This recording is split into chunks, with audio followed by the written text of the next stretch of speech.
दुनिया के से फोटो सटे बाबा हमारा सबसे कर रे खाटू वाला।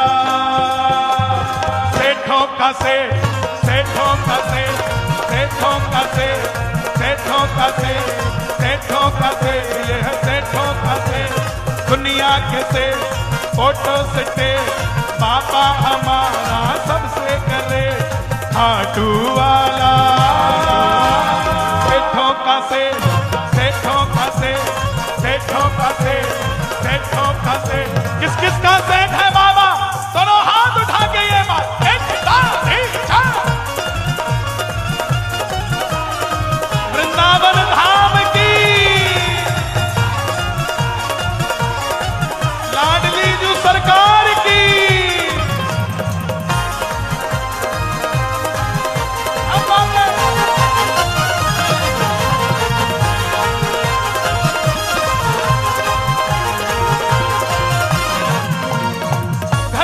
चाहे किराए का फिर भी वो तेरे घर आएगा।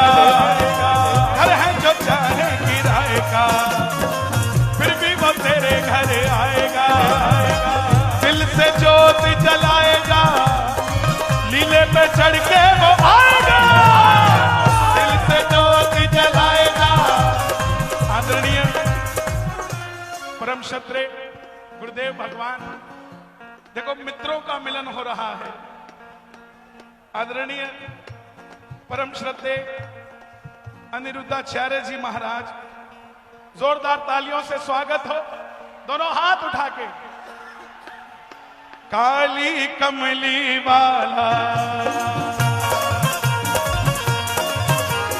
काली कमली वाला मेरा यार है। मोहन तू दिलदार है। हो काली कमली वाला मेरा यार है।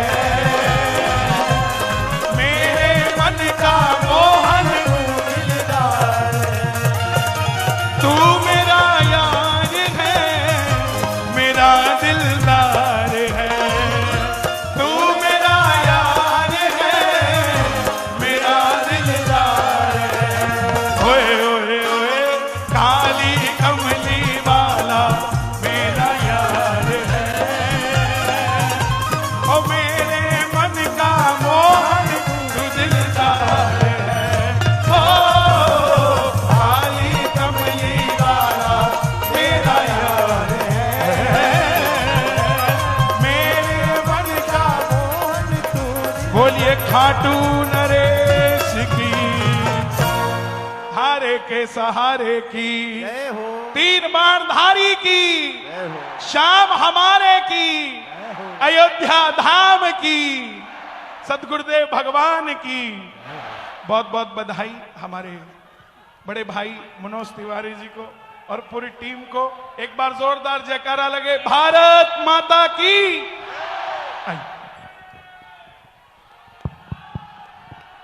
जय सिया राम। हम सब जिन विभूति के दर्शन के लिए आप सब हम सब उत्सुक थे, लगभग 6:30 बजे से, तो फिर कन्हैया जी को कहा कि अब तुम्हारे बिना गाए उनको आना नहीं है। तो आप जाम में फंस गए थे महाराज जी, भीड़ बहुत ज़्यादा थी, जाम लग गया था।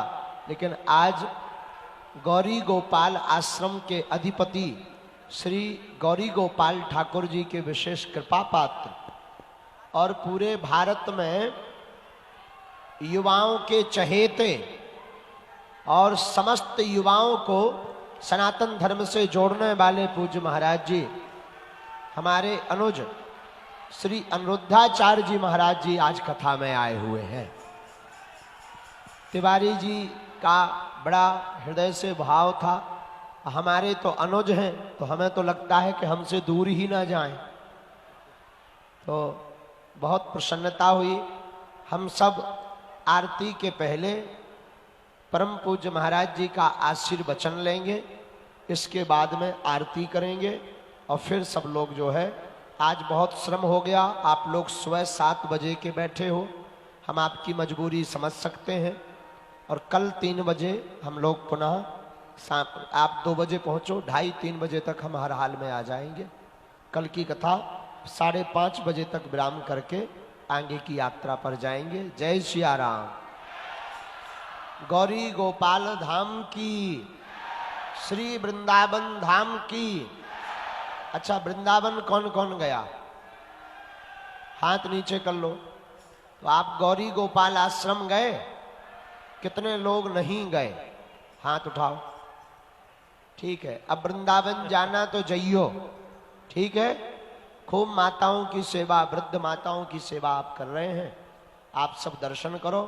आज की वाणी विराम हम तिवारी जी को कहेंगे, 2 मिनट आप स्वागत कर दीजिए और पूज्य महाराज जी का आशीर्वचन। प्रेम से बोलिए बागेश्वर धाम की। देखिए हमारे इस जमुना पार क्षेत्र का कैसा सौभाग्य है कि हम बागेश्वर धाम सरकार को तो सुन ही रहे हैं, आज हमारे परम पूज्य अनिरुद्धाचार्य जी महाराज भी आए हैं। दोनों हाथ उठाकर एक बार यमुना पार के तरफ से तालियों के साथ हम लोग आपका स्वागत करते हैं। हमारा क्षेत्र इस समय अयोध्या बना हुआ है। आज आपके आने से हमारा क्षेत्र वृंदावन भी बन गया है। मेरे भाई बहन, मैं अपने बागेश्वर धाम पीठाधीश्वर गुरु जी का कितना धन्यवाद करूं। मैं सीधे सीधे माई पूज्य अनिरुद्धाचार्य जी को, जिनको मैं सामने से तो पहली बार देख रहा हूं, लेकिन कोई ऐसा दिन नहीं होता है जब एक बार हमारे मोबाइल में सामने से न जाएं ये, तो हम उनका स्वागत करते हुए ये माइक आपके करतल ध्वनि से बाके बिहारी लाल की राधे राधे।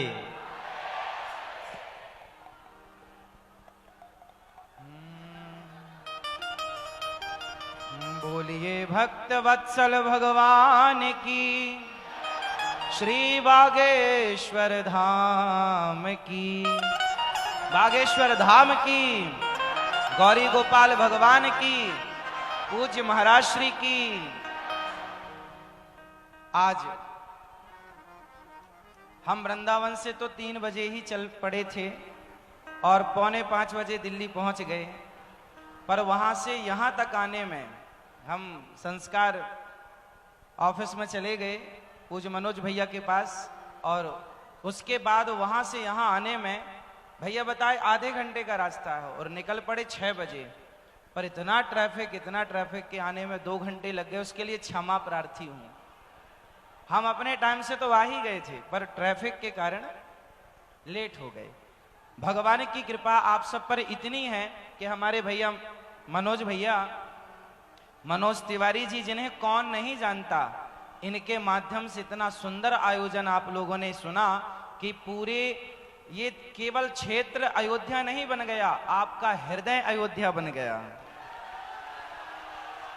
हमारे भैया मनोज भैया ने और पूज्य महाराज श्री ने आपके हृदय को अयोध्या बनाने का प्रयास किया है। और देखिए, हमारे देश में जब राजनीति को समझने वाले लोग जब धर्म की शरण में आते हैं, तो धर्म के कारण राजनीति और श्रेष्ठ हो जाती है। आप जैसे अच्छे भले लोग जब समाज की सेवा में उतरते हैं, तो ईमानदारी से समाज की सेवा करते हैं और समाज को एक नई ऊर्जा के साथ एक नई दिशा की ओर ले जाने का कार्य करते हैं। भगवान की बड़ी कृपा है, आप सब पर हमारे रामलला आए हैं। बहुत जल्दी अब कृष्ण लला के आने की भी तैयारी है।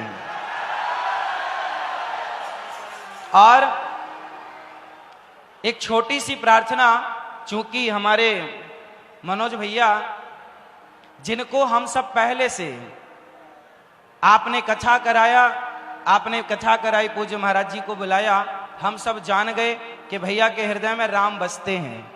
लेकिन एक छोटा सा काम अभी और है, और वो काम ये है कि हमारा अभी देश की आजादी हुए लगभग 70-75 वर्ष बीत गए, हाँ या ना? हमारे देश में राष्ट्रीय पक्षी मोर को सम्मान मिल गया, हाँ या ना? हमारे देश में शहीदों को सम्मान मिलता है, हाँ या ना? मिलना भी चाहिए, शहीदों को भी सम्मान मिलना चाहिए, मोर को भी सम्मान मिलना चाहिए। लेकिन अभी आजाद हिंदुस्तान में एक सम्मान छूट रहा है, आप कहो तो मैं याद दिला दूं। हमारा एक सम्मान छूट रहा है, गाय को भारत की माता, राष्ट्र माता बननी चाहिए। और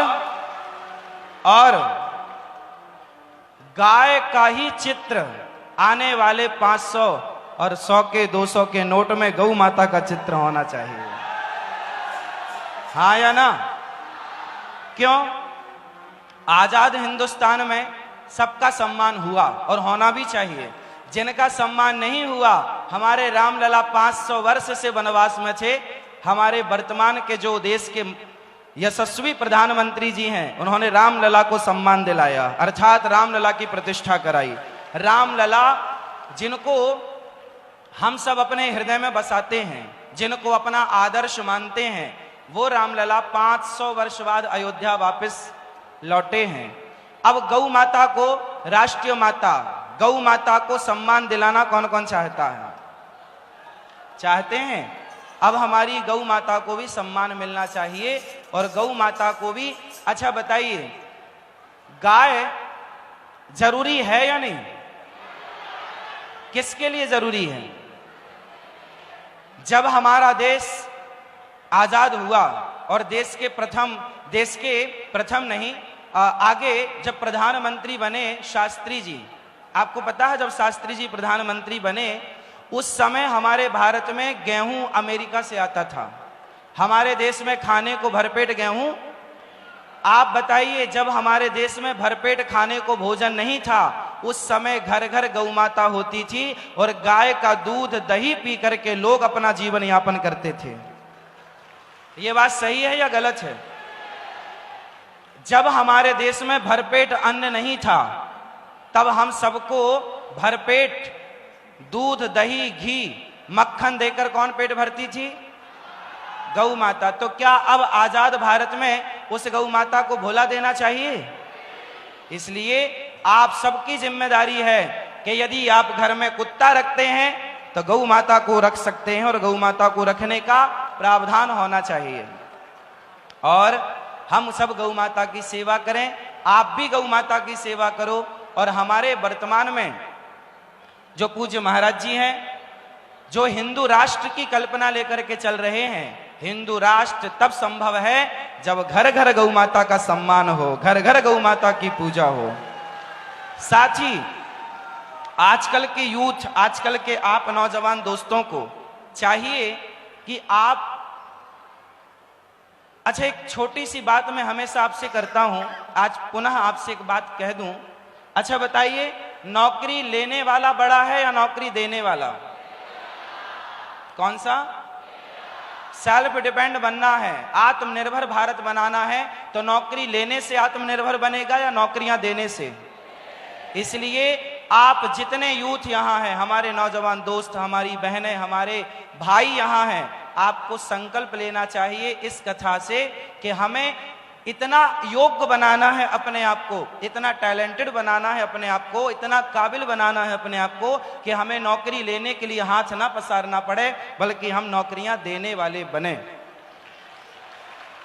हम नौकरियां क्यों करें? और जब नौकरियां करेंगे तो हम हमेशा छोटे रहेंगे। नौकरी करने वाला नौकर होता है और नौकरी देने वाला मालिक होता है। इसलिए भागवत हमें क्या सिखाती है? अच्छा चलो, आपने कथा सुनी, सुंदर कांड में एक चौपाई है, आप अर्थ बता। अच्छा आपका समय ज्यादा तो नहीं ले रहा हूं, क्षमा कीजिएगा, मैं लेट जरूर हो गया हूं, लेकिन यहां आने का पूरा मूल्य चुका करके जाऊंगा।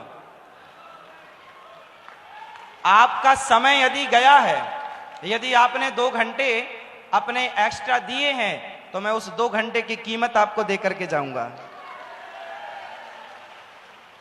एक बात समझिएगा महाराज जी, हम समय ज्यादा तो नहीं ले रहे हैं आपका, हमें पता है कि आप बहुत थके हुए हैं, फिर भी आप खुश रहते हैं। आप यूं ही खुश रहें, आपको नजर ना लगे किसी की बस। अच्छा ये बताइए कि हम कैसा देश देखना चाहते हैं, नौकरों का या मालिकों का?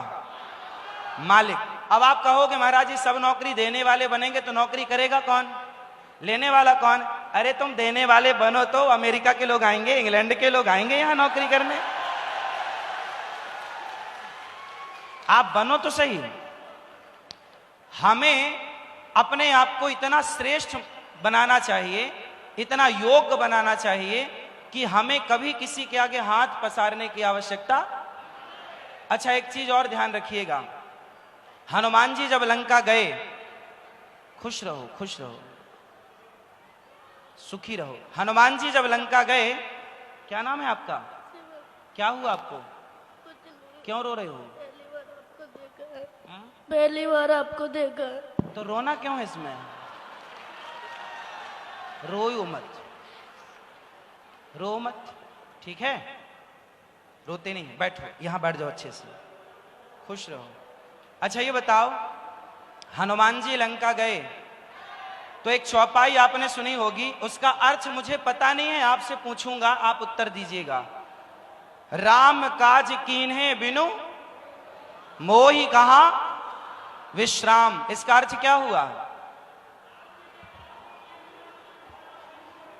हनुमान जी जब लंका गए तो एक पर्वत आए, पर्वत राज ने कहा कि थोड़ा थक गए होंगे, मुझ विश्राम कर लो। हनुमान जी ने कहा ना, राम का काज करने निकला हूं, जब तक राम जी का काज नहीं कर लेता तब तक मुझे विश्राम। इसका अर्थ क्या हुआ? आपके जीवन में क्या कहती है ये चौपाई?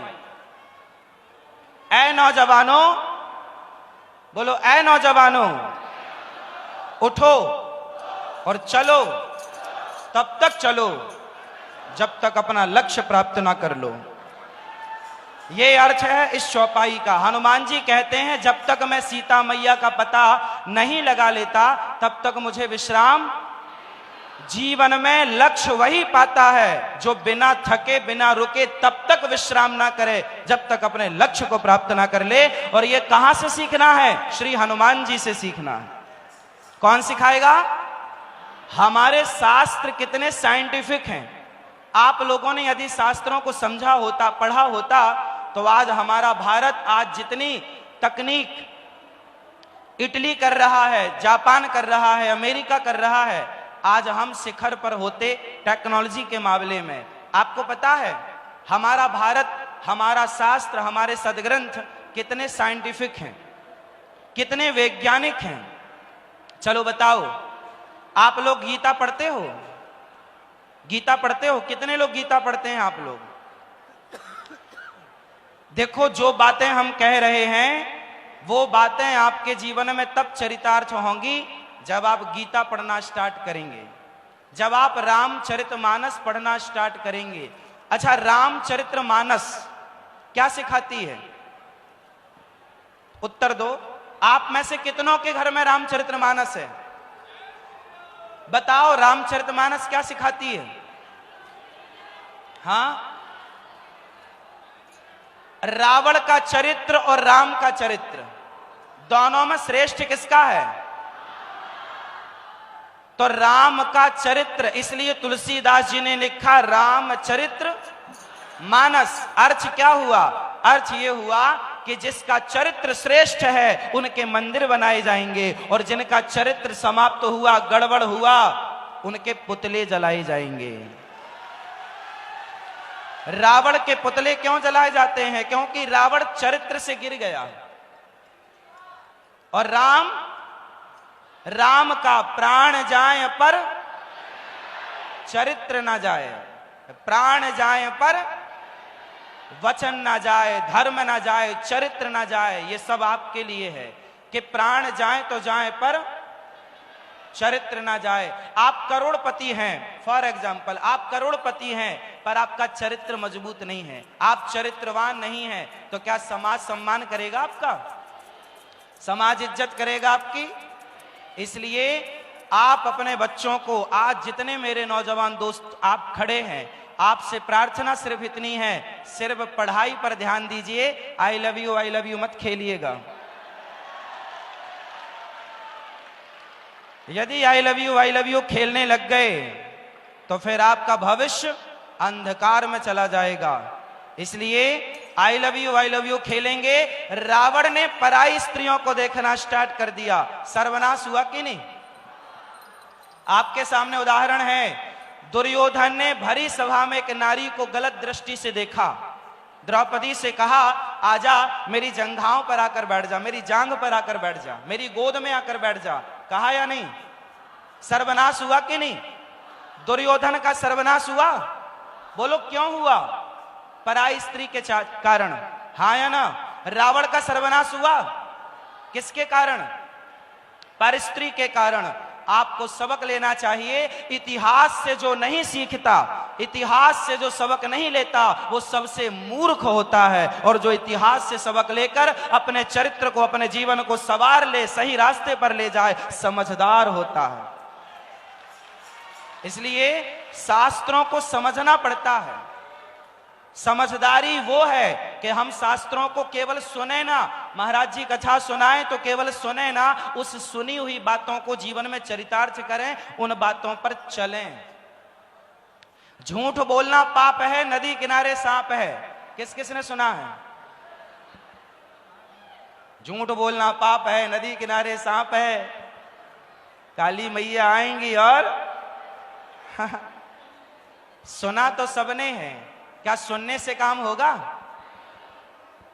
जब तक जीवन में इन बातों को अपनाया ना जाए। महाराज जी जो कहते हैं आपसे, वो केवल कहते नहीं हैं। ये दास अनिरुद्ध जो कहता है, हम केवल कहते नहीं हैं, जो कहते हैं वो करने का पूरा पूरा प्रयास करते हैं। जितना हो सके उतना करना चाहिए। पूज्य महाराज जी ने कहा, आप गौरी गोपाल आश्रम आइएगा, वहां जो सेवाएं चल रही हैं उनका दर्शन कीजिएगा। पूज्य महाराज जी ने भी हमें वादा किया है, वो भी आएंगे। और ऐसी विभूतियों की आज समाज को, देश को जरूरत है।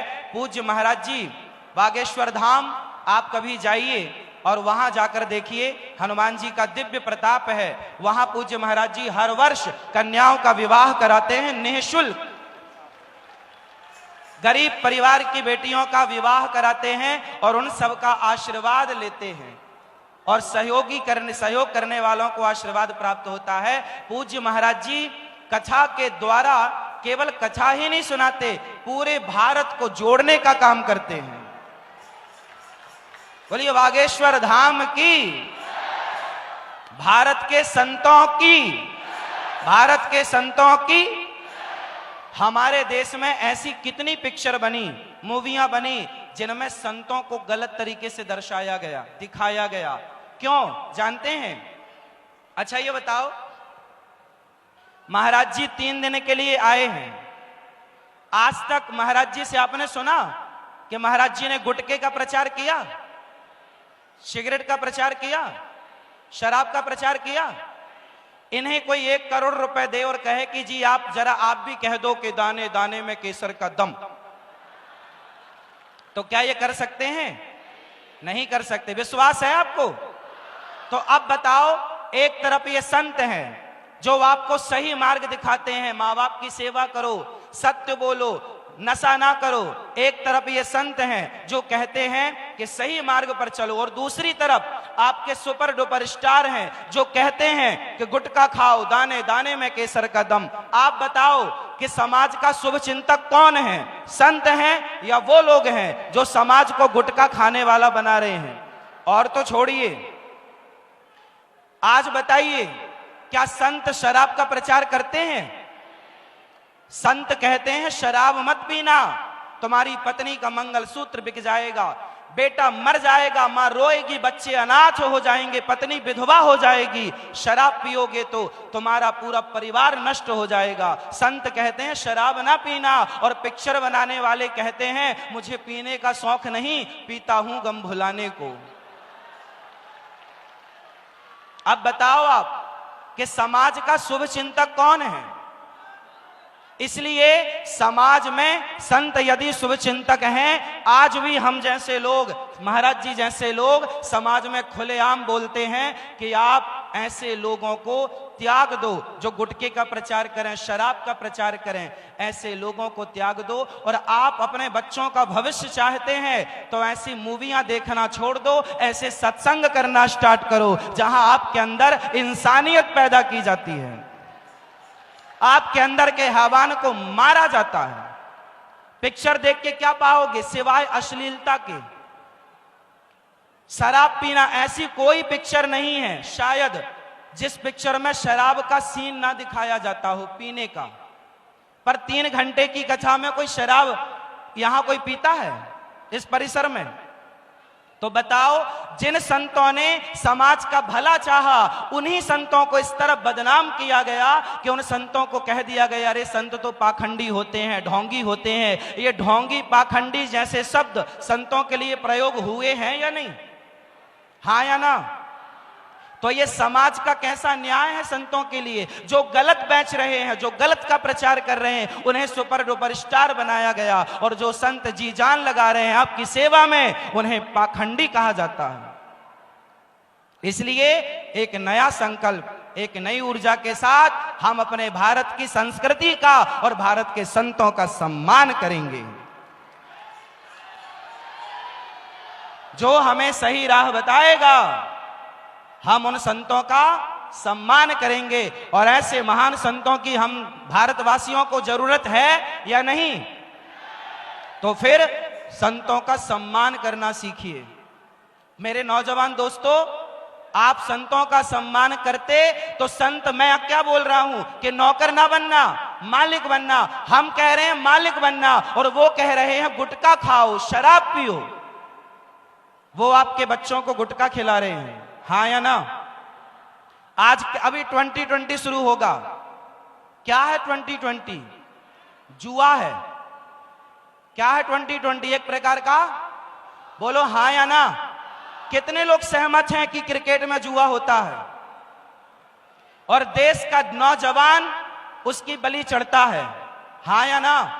जिस नौजवान को अपना भविष्य सुधारना चाहिए, जिस नौजवान को अपने माँ बाप, परिवार, देश के लिए कुछ करना चाहिए, वो 5 घंटे बिगाड़ता है क्रिकेट देखकर। कौन सी समझदारी है समय बिगाड़ना? समय का सदुपयोग करना सीखो मेरे नौजवान भाइयों। जो समय का सदुपयोग करता है, जो समय को एक बार ठुकराएगा तो समय उसे बार बार ठुकराएगा। मैं एक बार शमशान चला गया तो शमशान में लिखा था, वो आपको याद दिला दूं, शमशान में लिखा था कि वक्त के पास, समय के पास, बोलो समय के पास इतना समय नहीं है कि वो फिर से आपको समय दे सके। समय के पास इतना समय नहीं है कि वो फिर से आपको समय दे सके। इसलिए समय मिलता है संतों की संगति करने का, तो खूब संगति कर लो, भर लो अपने आप को। राम नाम की लूट है, और लूट सके तो अंत समय पछताएगा। सुंदर, इसलिए लूट लो। पायो जी मैंने राम नाम का धन लूट लो। ये संत लुटाते हैं, लूट लो। अब महाराज जी का समय हम ज्यादा नहीं लेंगे। हम समझ सकते हैं कि आप बहुत व्यस्त हैं। मेरा ही दुर्भाग्य था कि मैं ट्रैफिक में फंस गया, आपको पूरा वक्त ना दे पाया, उसके लिए क्षमा। लेकिन आप ऐसे संतों से जुड़े रहिएगा, और आपको कहना सुनना तो बहुत कुछ है, और आप सुनते भी होंगे। हमारे भैया मनोज भैया के लिए सुंदर तालियां बजाइए इनके सम्मान के लिए। ये सदा सुखी रहें, समृद्धवान रहें, और सदा आपकी सेवा करते रहें।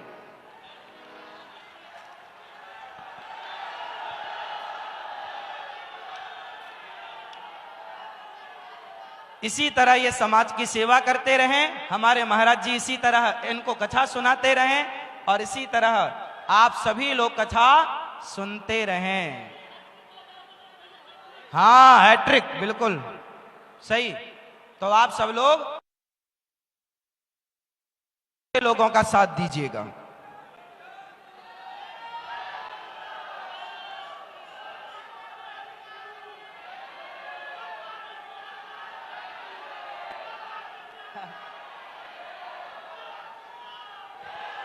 जय श्री राम, जय श्री राम, जय श्री राम। बागेश्वर धाम की, बालाजी सरकार की, गौरी गोपाल भगवान की, वृंदावन धाम की, आप सभी भक्तों की जय जय श्री राधे। आप सब बहुत अच्छे हैं, आपने सुना और आपने समझा। कहने सुनने को बहुत कुछ है, पर क्या कहें हैं? हाँ हाँ, भगवान को ना। अच्छा एक बात, आखिरी बात, अब आरती करें कुछ और, एक आखिरी बात कह दें। हाँ, भगवान को क्या चाहिए? क्या चाहिए? हाँ, हो मीरा दीवानी हो गई रे मीरा, मीरा दीवानी हो गई रे मीरा, मस्तानी हो गई, मीरा दीवानी हो गई, मीरा मस्तानी हो गई। शाम रंग में रंगी चुनरिया हो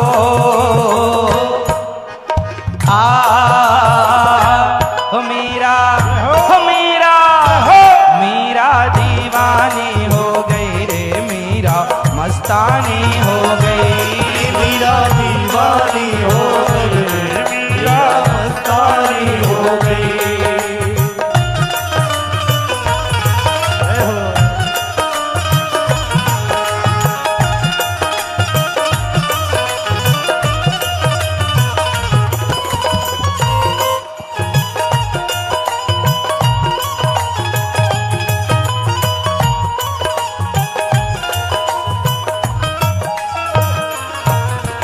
संतों के संग बैठ बैठ के शाम का रंग चढ़ाया, संतों के संग बैठ बैठ के शाम का रंग चढ़ाया। खुद भी रंगी है शाम के रंग में, औरों को भी रंगाया, खुद भी रंगी है शाम के रंग में, औरों को भी रंगाया। मीराबाई खुद भी रंगी है भगवान के रंग में, औरों को भी रंगा रही है। वैसे जैसे हमारे मनोज भैया खुद भी रंगे हैं और आपको भी रंगाना चाहते हैं। खुद भी रंगी है शाम के रंग में, औरों को भी रंगाया, खुद भी रंगी है शाम के रंग में, औरों को भी रंगाया। वो प्रीतम की हो गई मीरा,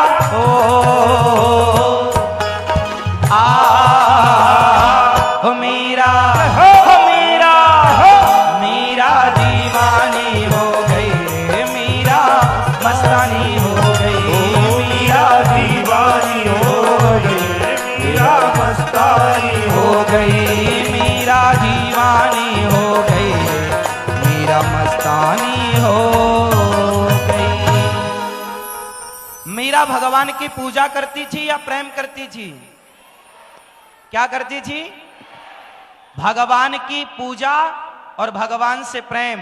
अच्छा, पूजा बड़ी है कि प्रेम बड़ा है? प्रेम। अच्छा बताओ, जलेबी मीठी होती है कि नहीं?